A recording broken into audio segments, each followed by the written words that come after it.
I am Dr. George Salters, and welcome to Reasonable and Necessary, Australia's premier podcast series on the National Disability Insurance Scheme. Brought to you by the Summer Foundation.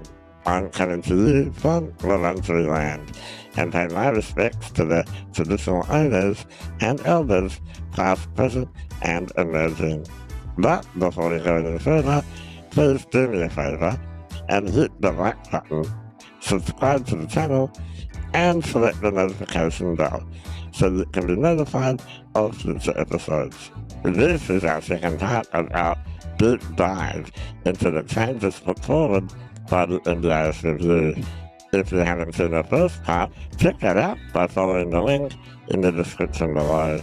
In this episode, we examine 3 more of the biggest NDIS review recommendations, and we do it with advocates and academics who have analysed the final report. We will try to explain what these changes might mean for NDIS participants, and you'll hear what our experts really think about the changes proposed.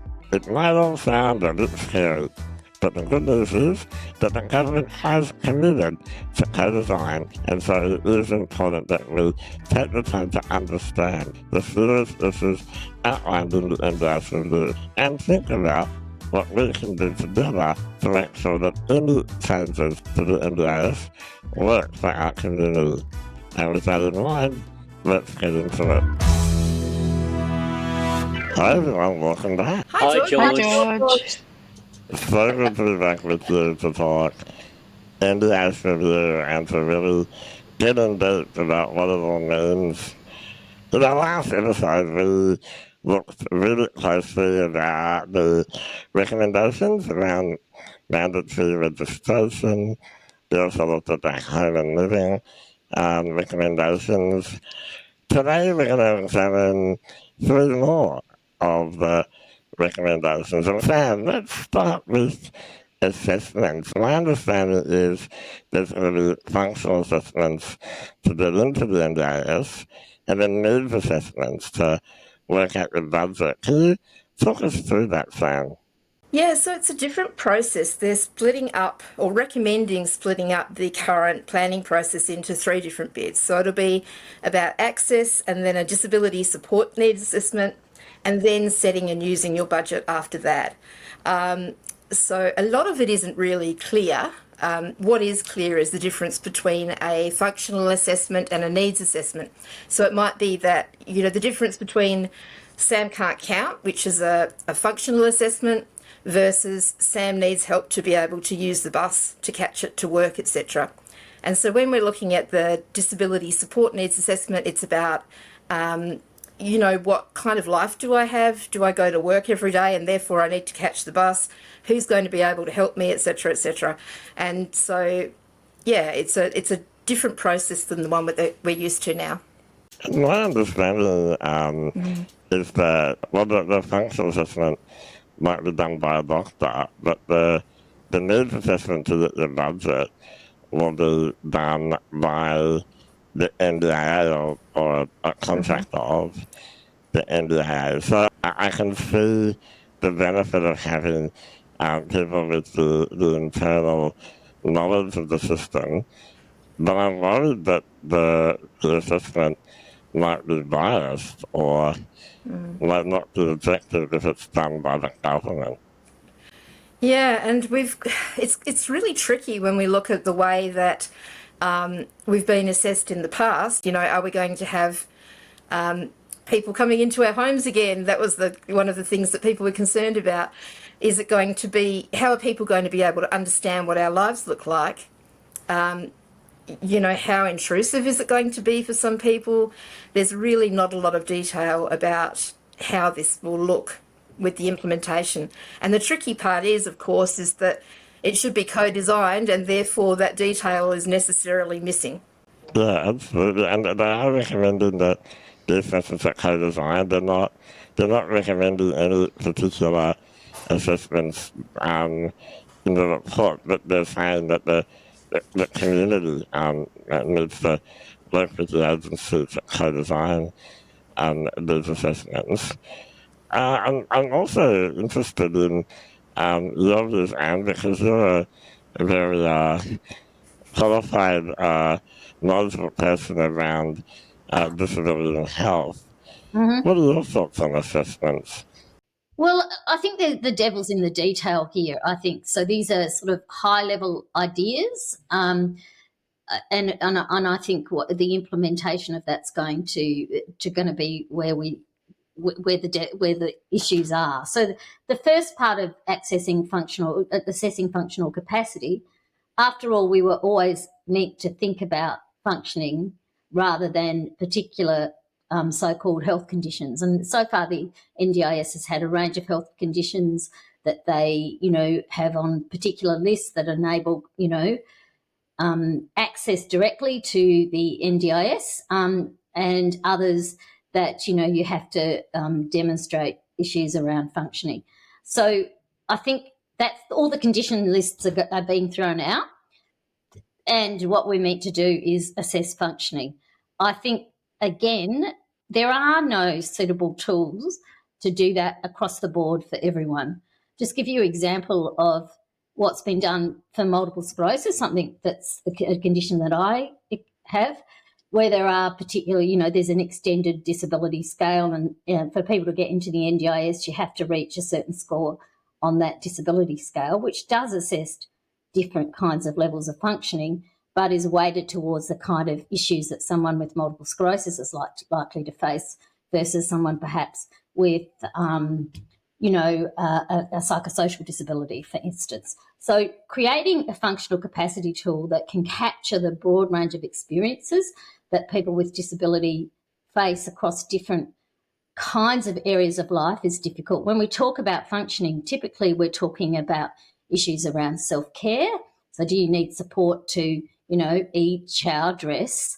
Communication, do you need support, whether that be by aids or, particular aids or communication aids or support from other people about to communicate your needs? Mobility, can you get around by yourself? Do you need aids or other supports to help you get around in the community? And social participation, what are the restrictions to social participation? So theoretically, that's based on what we call the International Classification for Functioning, Disability and Health, and I want you all to recite that at the end of it. So theoretically, a tool should do that. But what's really important is that someone can actually do pretty well on one of those domains. Like you, for instance, George, are going to score pretty high on communication, as is Sam. And so we need to work out how we, weight those different areas. It's not at all clear to me how they will be able to do that across a range of different kinds of health conditions. And it's really what wasn't the only reason. Obviously independent assessments was something that happened had its own issues, but essentially that's what they were trying to do with independent assessments. But all along, there's no off-the-shelf, so-called instrument that they can use. So my understanding is that they're going to have to work with, a broad range of people to work out, one, if there's a suitable instrument and whether it really does capture the range of experiences, and how they're going to use it to determine access. I think it's a really good idea to get rid of the health condition list, although sometimes it does make sense to use. If someone, for instance, have a high spinal cord injury, they're going to have particular kinds of functional issues. And so you probably don't need a functional assessment in that case. For other more complex conditions, you need to perhaps get at that. So in principle, it's a good idea. The detail on how they do it, I have no idea. And the extent to which it's, people are able to use their own practitioners or whether it's done by someone from the agency. They say that, it's going to be a better trained person, they're going to be well trained. I don't know who those people are. The previous independent assessments used any kind of allied health professional, and people kind of told me horrific stories, of a physio assessing communication needs, for instance, who really didn't have the skill sets they needed to be able to do that. So I think that's going to take a lot to design well. In principle, a good idea. In practice, I'm not quite sure how it's going to work. In terms of support needs assessment, I don't know anywhere in the world that has used an instrument to assess support needs, so we'll be starting from scratch. My comment on this is probably the area of the NDIS review that is going to require a lot of work, and I can't see it being implemented anytime soon. The other thing is that's not clear is how that support needs assessment will flow into a budget, which essentially is the second part of the step, that the support needs assessment will inform how much budget you are going to get. And that's going to be really, really important. So I guess the question with the support needs assessment is, will be related to functioning, but it will also be related to the kind of other supports you have in your life, where you live, if you live in the country or the city, those kinds of things. So it has to be very complex assessment. And in a lot of ways, that's the information that's already collected at the time of us looking at plan, getting plans and plan review, but not in a systematic way. So I think that for me, the devil is really in the detail here. And I would hate to see this rushed and we end up with, very poor ways of going about this. There's so much needs to be done. It's not being done, as far as I know, anywhere else in the world in the same way. And this is something we need to keep an eye on in terms of, it's a very high level recommendation, but it's changing. It is changing the way we budget, set and access. Probably a good thing, because that was very unclear, but how this is going to be implemented, I don't know. Thanks, Anne. Helen, how do you turn a needs assessment into a budget? Like, what do you need to do that? Because one of the concerns is that people might have their funding cut, and I'm really interested from your experience as an academic. How do you see this working, Helen? In some senses, I think the approach is moving it a bit closer to the approach that you see in England around personal budgets there. And I think, George, when you had Simon Duffy on your podcast, you talked a little bit about this, because he highlighted this has been an area that concerned him in terms of the NDIS. So he talked about many of the issues that are there in the review about people getting locked into plans that have things set out, line item by line item. You don't have a lot of flexibility and can't do things in different ways. And so he suggested and said what we should think about is, what outcomes do people want to achieve in terms of their lives? What kind of supports sit around people on a day-to-day basis? And then, what sorts of things might people need supports with to give an indication of where you'd go with a budget? It's something I've spoken to Simon about a few times, because I similarly don't quite understand how you get through that process and come up with a kind of magic number that people will be able to use in a meaningful way to get those sorts of supports. The English system is different. They have a resource allocation system, but it's one that I guess we probably might look on with a little bit of concern, given in England, local authorities are responsible for giving people these budgets. And in the English context, we've seen local authorities have their budgets cut significantly, and that's meant that we've also seen significant cuts to budgets for people with disability and older people as well.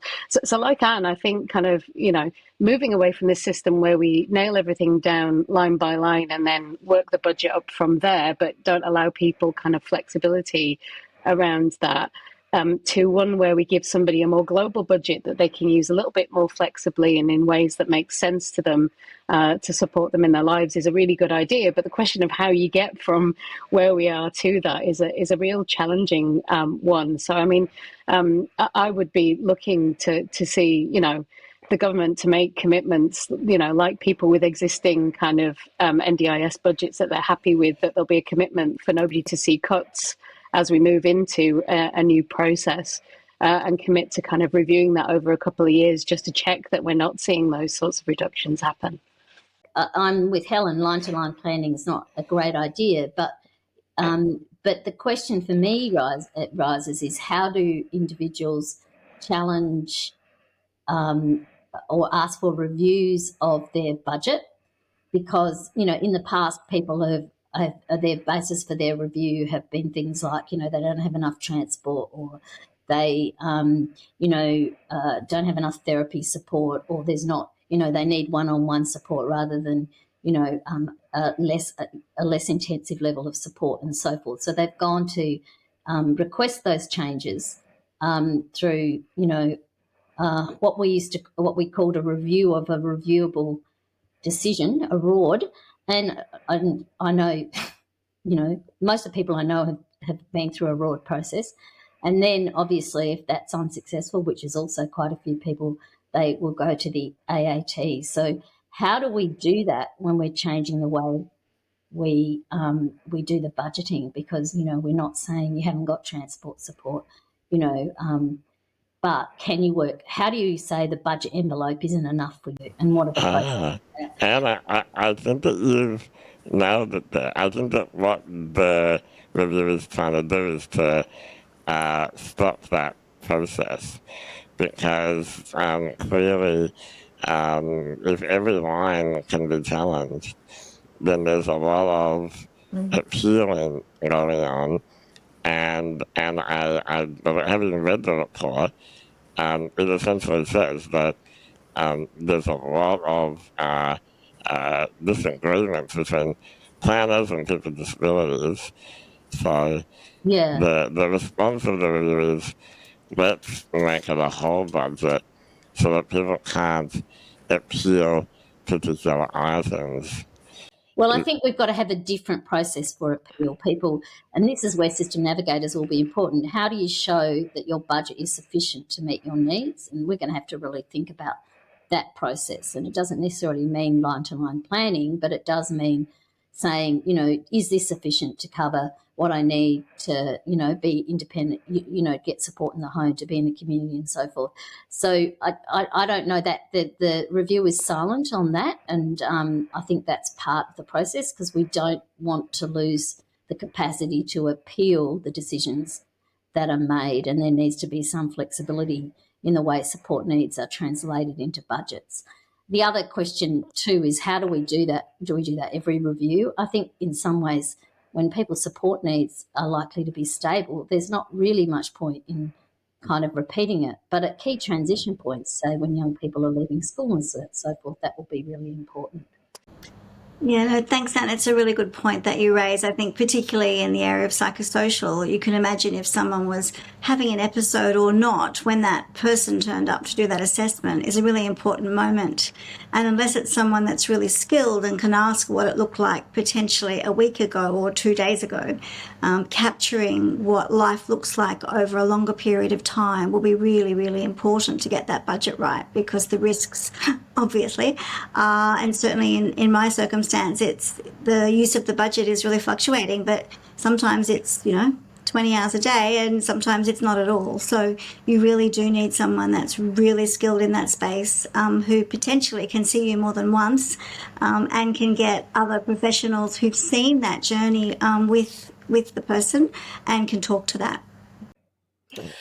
George, I think it is possible to undertake a form of planning that looks at an individual's circumstances and translate that into a dollar amount. What I see here as a significant risk is that the agency, for a long time, and the NDIS review is essentially promoting the idea of a personal budget, and the origin of that original personal budget and how that is quantified is really ambiguous.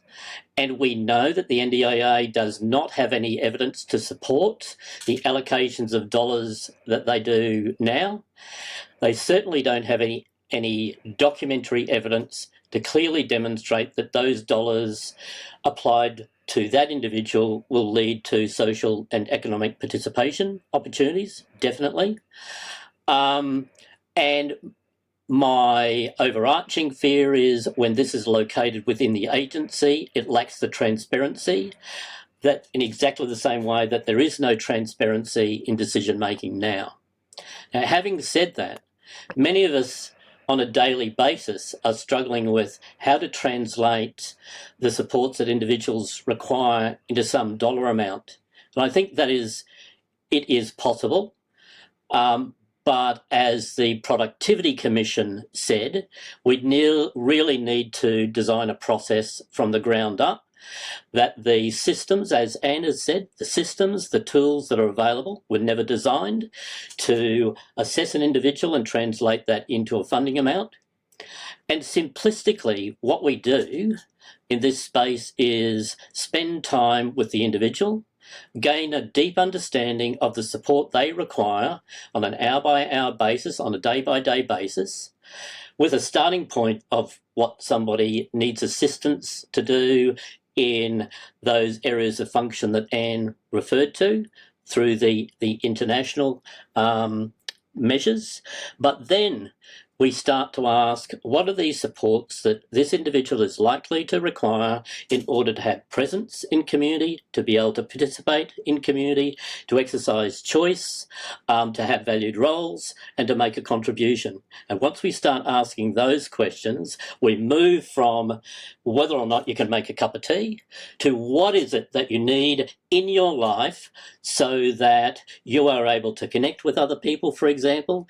You're able to receive the assistance you require to mediate some of the anxieties that emerge as a consequence of your condition, for example.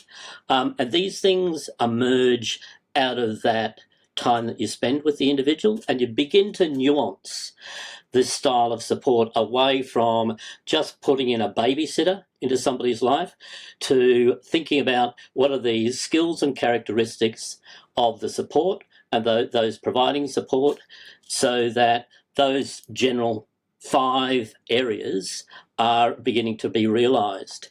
And because we don't have any data that gives us clarity about what those key elements are, it's almost as though this suggests to me that there's an action research piece here, that over a number of years, applying a methodology to understanding how we grapple with what people require in order to participate socially and economically.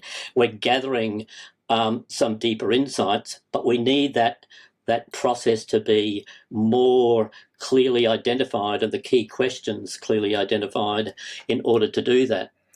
Then it is possible then to interrogate that information and say, well, if we look at that, it is clear that this person requires support at this level, at these times of the day. And then we can start to overlay it with some questions about some of the interesting models of support that you might want to play with. So, hosts and so on. Or you can ask the question, now we are wanting to ensure that this individual is able to make their journey out of supported independent living and group homes into areas of life where they have greater agency and choice and control over their lives. What are the sorts of models of support and approaches to support that this individual is likely to need to be present in their life in order to do that? And that kind of also dovetails into the Navigators. So what I'm saying is it's possible, but this work worldwide hasn't been done very well, and it was always acknowledged right from the get-go that this needed to be a bespoke solution for this unique scheme in Australia. And I'd put in a plug again for the self-managers. The self-managers have been doing this for 30 years. So if you want to know how to do it, ask the self-managers. Can I say one thing, Peter, though?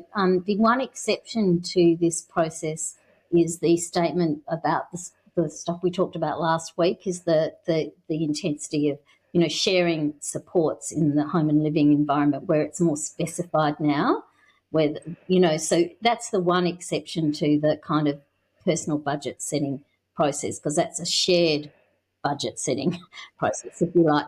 That's the one difference, one example where it's not quite the same. And I agree, and that is the contradiction in the recommendations. On one hand, here's a flexible budget to deploy according to your individual needs, but we're also recommending that there be the equivalent to a block grant. And those two things are not compatible. And I guess I'd be saying we need to be clear what side of the fence we're on. Are we on the side of the fence of agency, autonomy and self-direction?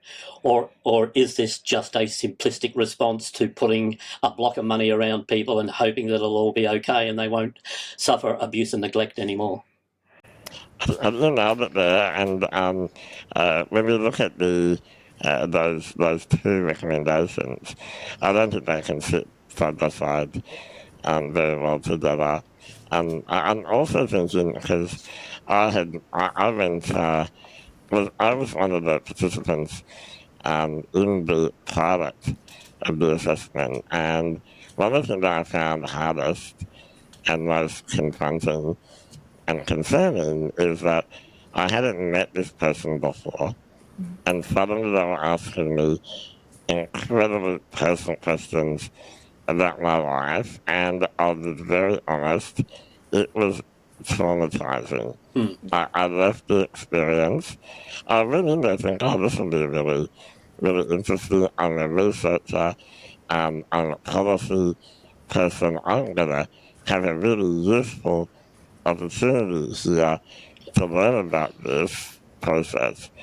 But I honestly left feeling like I had been traumatized. So we're going to have to be very, very careful in whatever is developed that it doesn't harm people, that it's a respectful process, and that people feel like it's fair and transparent.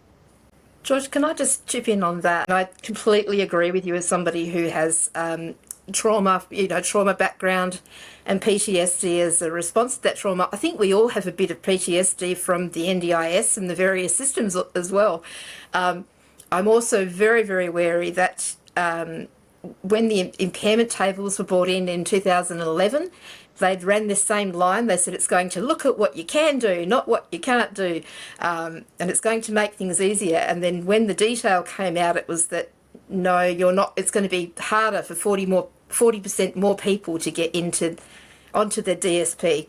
So I'm concerned about, the detail of what this might look like in the end. Thanks, Anne. Let's move on now to the recommendation to bring in system navigators and to phase out support coordinators. Anne, can you help us understand what they're proposing here? Well, this is a complex area, and it's linked to the new concept of foundational supports.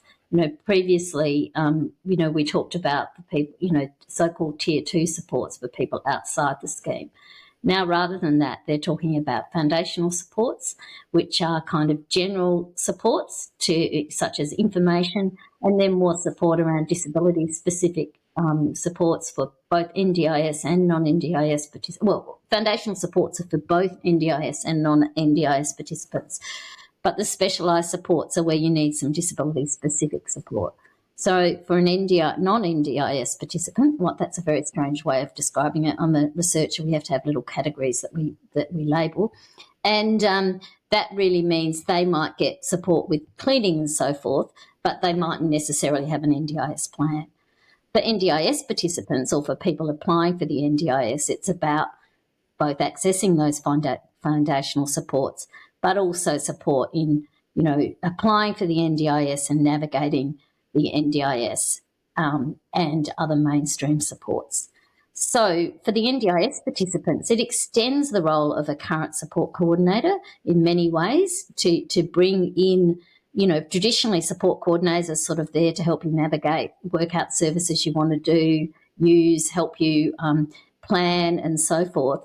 But there were many gaps in that system. And we also had, supposedly if you were going through a LAC, we had the LAC planners. I don't know how many people were ever able to access their LAC planner, but they also had a role there. And then for some people, plan managers. And so, I think it's sort of trying to extend that role. And also the other problem with support coordinators, it was very hit and miss. And it may well be for system navigators, I suggest, But not all NDIS participants had access to support coordination, and many had not enough access to support coordination. And so I think, there was a recognised need to reform what is currently called support coordination. Now, the challenge here is this is a really big job. And what they've described are various types of navigators, which every person with a disability should be able to access a general navigator, which will help you, access both what they've called foundational supports that are general and targeted supports. So the general supports are more, information and that sort of stuff, whereas the targeted supports are more about access to disability-specific supports. And then they have a range of different kinds of navigators, from people that help you, for example, a general navigator or a specialist navigator who might be helping to support people who have complex support needs, such as people who need to access multiple systems like child protection and so forth. Then I think we'll talk about psychosocial recovery navigators, and then there's specific navigators to help people, NDIS participants, around home and living arrangements, and also what's a new role for people who share living, housing and living supports, as we discussed last week. Ideally, this is a great idea and should help people with disabilities. What I'm concerned about, I say, is this is a really big role. If you think about the NDIS is complex enough, think about how the NDIS does or does not join up with other systems, because we're going to see, the big question here is that states and territories are going to need to step up in terms of the supports they provide. And it's a complex system. Navigating a health system is complex. Navigating and bringing together disability supports, educational supports and so forth, and navigators understanding that complexity and where people can get the support is going to be incredibly difficult. The skill sets I cannot imagine what kind of skill sets that person's going to need. I have kind of fairly deep understanding of both the health system and the disability system. I would be completely flummoxed if I had to also go through child protection, or the educational system as well. I think it's just adding to that list, Anne, which is substantial. They also need to be local to their area. They also need to understand community and mainstream supports. And I think what many of us saw with the local area coordinators was a lack of understanding of what's available in your community. So, if you got a good LAC that was local, then you did really well, because they might know actually what was around, if there was anything. So the ability to understand supported decision making and the roles of different nominees and enduring guardians, but also critically, I think that ability to build circles and bring community in is often a role that doesn't sit with people that know the other piece that you were just talking about. So blending a person together and finding this superhero is challenging. A great opportunity for workforce, but really challenging. And then who trains them as well. So, sorry, back to your point.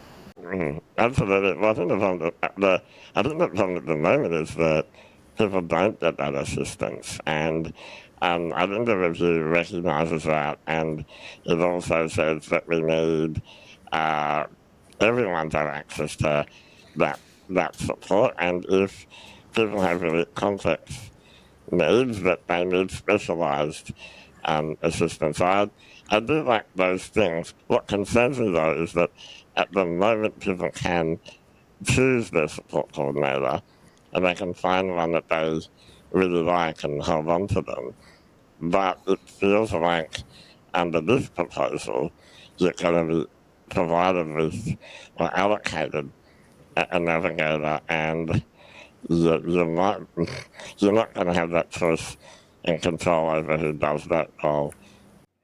George, my reading of the proposal is such that I'm concerned that these navigators will essentially be bound into the same extension of the NDIA as LACs and early childhood partners are. and that as a consequence of that, they will lack the connections to the community, the freedom to be strong advocates and allies. And I am convinced that it is critically important for people, when they need it, to have a strong ally in their community who knows their community well, who knows how to navigate the systems of that community, including a good understanding of contemporary models of support, and that they are unambiguously on side of the individual. I'm troubled that the recommendation as it sits locates those people within companies where this work is outsourced to, so it becomes a business model, not a relational model, and that it is the agency that is dictating the content of what they will do, and even what are the skill sets. If I go back to the original concept of LACs, my observation was that while there were some recognised flaws in that system, my observations are that those people were embedded within the communities, had resources available to them, and were unambiguously allies to the individual. I also know, just because of the work that I do, that we already have a vast understanding within the community development practitioners, knowledge about what it takes to ally with people in community in order to support them to navigate complexity, and in order to build their agency and autonomy and skills and confidence to take control of their own destiny. And for me, that was in my mind, that's the core focus of what I saw to be the Navigators. And what I see that's come out of the review is a mismatch of ideas thrown together in an incoherent way that looks like it's attempting to head in the direction that I've just indicated, but has profound structural flaws that will deeply compromise the ability of those navigators to engage in the way that they need to be of benefit to people. Yeah, that's a real concern. Yeah. Helen, did you have your hand up? Yeah, just to say that there are models, as we've seen these sorts of things work before. And if you think about things like inclusive living centres that are led and run by people with disability, that are really embedded in their local communities. And I think if we saw Navigators developed in a way that were located within those sorts of groupings, then that would be hugely advantageous, because for all the reasons that others have talked about in terms of being embedded in local communities, being there for the interests of people with disability, you could see that those sorts of centres are real assets in their communities, and they can help not just people with disabilities, but for example, if you've got local employers who maybe want to employ somebody with a disability but don't quite know what adjustments they should make or how to have those conversations, you could have a resource where you could go and ask some of those sorts of questions.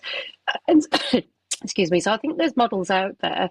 I guess my fear, probably like Peter's, is in the history of the agency, I think we haven't seen a willingness to maybe contract with what would be, thousands of organisations independently across the country to do that. There might be a temptation to fold up those contracts into, 4 or 5 kind of bigger contracts that a larger organisation takes around there.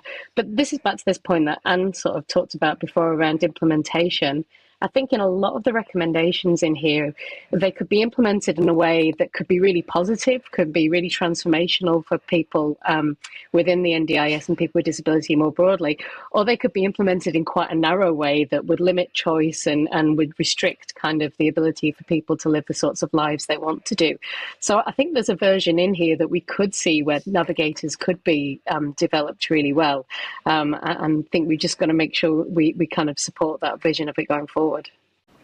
Yeah, I think you're right, Helen. It could be really positive if we adopt a model where people with disabilities are reading this work, and that it's peer-led. That would be fantastic. Yeah. Our final topic is to look at the changes to the pathway for people who have psychosocial disability. Meredith, this is your area of expertise. Help us out here. Thanks, George. And look, I think one of the first things is that people often understand that psychosocial disability has had quite a different experience in the NDIS, and that what it is it's a mental health issue that really impacts people's ability to self-care and interact with people and have education and employment. And it's really debilitating for people, and that this cohort traditionally are much older. Also, it's been really difficult for them to get access to the NDIS, and at the same time a lot of funding was transferred from the psychosocial support programs, which just left chasms of nothing for people. So that's been the biggest challenge. So I guess just the lessons learned that the review brought out was really that participants who are in psychosocial disability continue to have this really significant lower rates of outcomes. So the first recommendation was around this new specialist early intervention pathway, and this is challenging. I think there was a suggestion that this be up for 3 years, and I think before we talk about that, we have to talk about language. And so the report really is suggesting that this idea of personal recovery is the same as overcoming disability, and this assumption that people with substantial psychosocial disability can recover their function within this early intervention period to the point where they may not need the NDIS. So I think that's challenging for lots of people. Also remembering that a lot of people for early intervention often don't come to the NDIS till they're 35 on, and may have had an enduring mental illness since they were 13, 14, 15. So it's in terms of early intervention and what you're getting, that's a hard understanding for people about what it will bring. So there's a very, unclear pathway for people about what supports that will also include. And if that functional impact is so severe, then shouldn't that just be skipped and you just immediately go into the scheme rather than having to go through this early pathway? And so lots of people are thinking, well, isn't this segregating disability? Isn't this actually treating people with psychosocial disability? Although I've said at the beginning that there are some differences, but accepting that many, many people have comorbidities, and you'll have people who are going in and out of hospital who don't have psychosocial disabilities. Why does it have to be different? Certainly, if it means more access to more services to more people, along with all of the hopefully resources and changes that will come from the states and territories, that's beneficial, and foundational supports will also bring that. But there is a question about why would you actually treat this section of the community differently. So what's different? I know many people that having an opportunity to have some extra support at home and living will certainly help day-to-day life, but it's not going to increase their functioning. And when you look at the early intervention requirements in the Act, it talks about that the supports for the person are likely to benefit them in reducing their needs for supports moving forward. We don't have any evidence of that they are likely to benefit them by mitigating or alleviating the impact of their disability. So I think we have to go back to evidence here about what evidence are we using to say, and look, it may be the case that someone who has an early entry and an early intervention experience actually has some changes, but I would suggest that most people will need to continue into the permanent NDIS route. And I think there's this interesting statement they keep saying around, doesn't matter if you're in or out, it will feel the same. Well, if it will feel the same, then why not make it the same? So what's different if you are going to early intervention versus you're immediately accepted into the scheme? There must be a difference. Otherwise, you just put everyone in the scheme, and those that didn't need it, a few years on would then leave it and go back to foundational supports themselves. So I think that re-traumatizing, once again, of being assessed every 6 months, the episodic nature of psychosocial disability, that will be really challenging for people. And so why re-traumatize people? The timing of that assessment will be really critical. And the understanding and the skills of the people that are actually assessing you is fundamental in terms of the outcomes for that assessment. I think so. That there's clearly a lot of changes there, more regular assessments, and I think that what the NDIS review is trying to say is that if we can get people off the NDIS and get them mainstream support, then that's what they're trying to do. But, it is concerning for some people with psychosocial disability that they worry that they will be kicked off the NDIS when they really need it. And Yeah, look, I think this relates to one of the key terms of reference of the review, which was around financial sustainability and the concerns that a lot of people could not get the support they need through any other mechanism or system except through the NDIS. And you've talked about how states and territories and so forth, other programs were closed down, which was really, really important. One of my concerns, so there was cost shifting, if you like, into the NDIS. You could interpret this as cost shifting back to other systems. So in terms of the health system, for example, in terms of providing support for people with psychosocial disability. One of the challenges for that is they're very different systems. There's no out-of-pocket expense for the NDIS. There is considerable out-of-pocket expense, say, to access a psychologist or whatever through a mental health plan, and there's a limited number of visits. So many people with disabilities cannot actually afford the gap between what Medicare pays and what the psychologist might charge. And this is a real challenge, I think, in trying to cost shift. Now we're the complaint was that costs were shifted onto the NDIS, and now the idea is to shift some of those costs back. From the taxpayer's perspective, it doesn't really matter what system they come from, so we really need to think about, if we're cost shifting to other systems, how much will we escalate costs in those systems and how much will be the out-of-pocket expenses for people with disabilities, many of whom live on quite low incomes or pensions and so forth. So, that's... I think that's a really, really good point, that cost shifting. But I actually see the merit in what the NDIS review has done here. Because what worries me is that if this all the costs get shifted onto the NDIS, then the community will want to cut off our packages. So if we can build up community supports and cost shift back to the health system, then I actually think that it is going to help people with disabilities. I think we have to remember that the NDIS isn't funding the things that the other bits that people need. Just like when any of you go to hospital because you're in a wheelchair or you have other needs, the hospital system deals with that. There are many people with psychosocial needs who may not go to hospital often. And similarly, the people that, when we receive services with psychosocial, all of that health stuff was never meant to be and isn't funded by the NDIS. I have to make that clear. Psychiatrists aren't paid for, those systems aren't paid for. In fact, often the NDIS, being on the NDIS, stops you accessing those sometimes. So this is about the reason they call it psychosocial disability is because it stops someone's life. It stops them being employed. It stops them being educated. It can truly limit the ability to belong and in your community, and your family can't work either. So it's that piece that I think we have to generalise, that's similar across everyone. It's what do we need to live the best possible life we can. Just draw one more connection. This particular cohort is the most vulnerable to exploitation and abuse through hostels and boarding houses and unscrupulous providers preying on this group.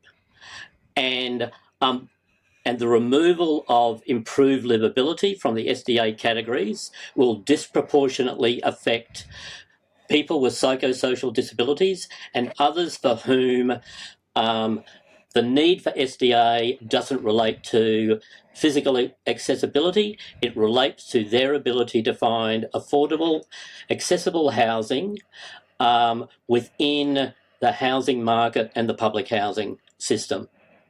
And so the removal of improved livability also is one of those things, therefore, that needs to be scrutinised and challenged. Otherwise, we are going to end up again with a significant number of people who require that sort of accommodation living rough.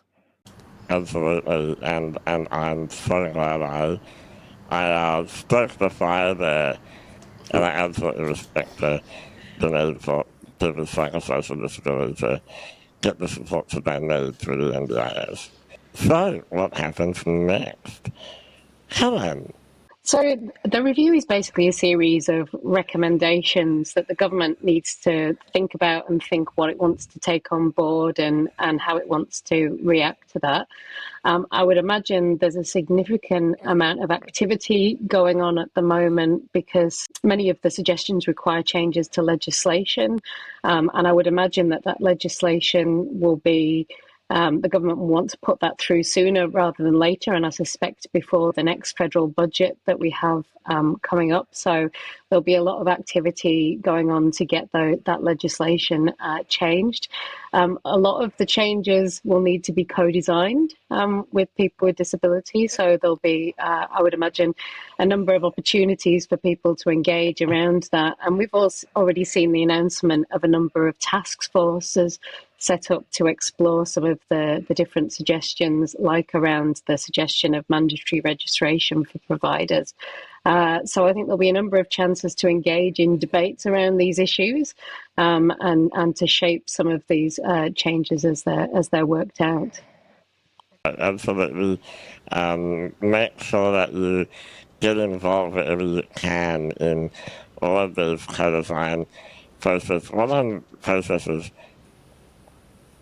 What I'm really pleased about is the investment in co-design. We've seen a large commitment of resources to co-design by the government and by the NDIA, and there's going to be a lot of opportunity to get this right and to also point out the problems and to make sure that the things in the review that were outright wrong or poorly developed are fixed.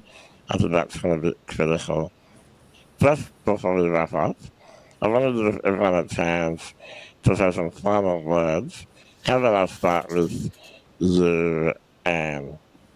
I suggest it is important for us to get involved to co-design. I also think it's important to bring in the international perspectives where they've tried to do this before, so we learn from other, in WA, for instance, we learn from other systems and don't repeat the mistakes that they've made. And I think often we fail to do that in Australia. I think we're reinventing stuff, and it's important. It's going to require the states and territories to step up. And what I worry about is the variability across the states and territories. And it's also going to require other systems to be accessible both in terms of affordability and various other access in terms of changing attitudes and so forth in those systems. So those are big tasks, I think, and I have to remember that we're competing for the same workforce. Thanks, Anne. Helen. I echo Anne's sentiments. It's a huge task, and I mean, they've really gone across the full range, I think, of issues and challenges that have happened within the system. And I think from a very personal perspective, I think they've probably been more wide-ranging in the potential solutions to that, thinking in a more systemic way than I had anticipated at the outset of the review. I think the real challenge is going to be around making sure that the design fulfills the kind of best intent of the reforms and that the implementation matches that. As I said before, I think a number of these areas you could design and implement the reforms in different ways, and they would be really variable in terms of whether they would serve the needs of NDIS participants or not. So I think getting involved in co-design is really important. I know that sometimes that's difficult because there's not huge levels of trust given some of the reforms that we've seen before, but it's going to be really important to engage and through that whole process and make sure that these reforms are implemented in really positive ways. Thank you, Helen. Peter. From my perspective, the review identified what the issues were. Those issues were already known. What concerns me is that the solutions offered appear to assume that if we do more of the same, we'll get a different outcome. If we do more regulation, we do more compliance, we'll get a different outcome. My other concern is that when I look deeply into the background of those recommendations, the evidence base is spurious and ambiguous, and not the sort of evidence that you would base significant recommendations that have the possibility of severely impacting the lives of people with disabilities.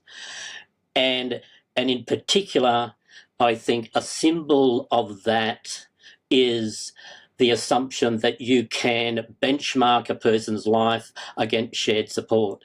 Shared support being an outdated, archaic and discredited model of service delivery, and we fundamentally need to rethink that.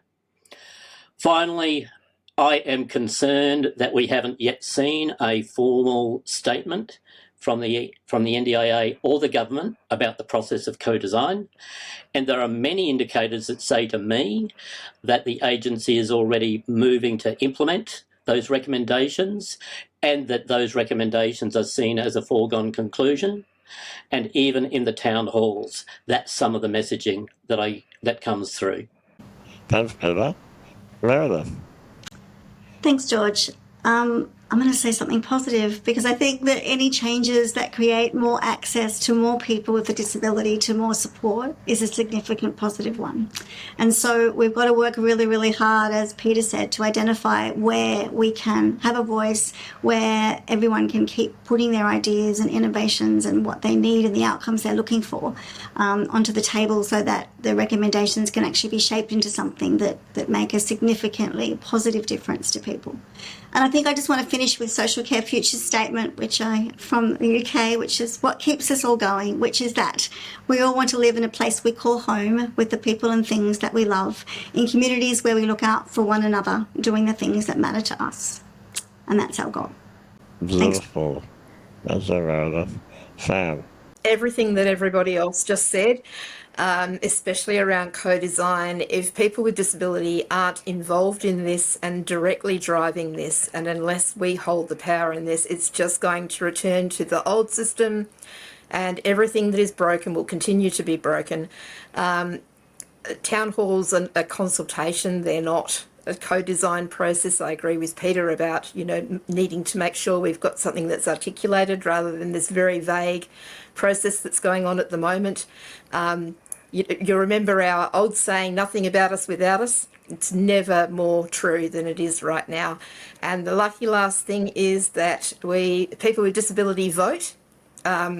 Whatever the outcome of this is going to be reflected in the next election, who we decide to vote for. So I very much hope they get it right. Thank you, Sam, and I want to encourage all our listeners and viewers to engage deeply with the NDIS review. You've done so by listening to this podcast, and please speak up about what you like, what you are concerned about, and get involved in the co-design, because that is the promise that we had from the government, that whatever changes will be co-designed. So the door's been open, and we need to walk in there and get down and do the work. Thank you then for your time, and see you soon. Thank you, George. Bye, George. See you. Thanks, Bye, George. Look at that. We did it. You trained us at the end. That's all we have time for on today's episode of Reasonable and Necessary. As you know, we love your feedback, so please share your thoughts with us in the comment section below. Thanks for listening, and until next time, stay well and reasonable.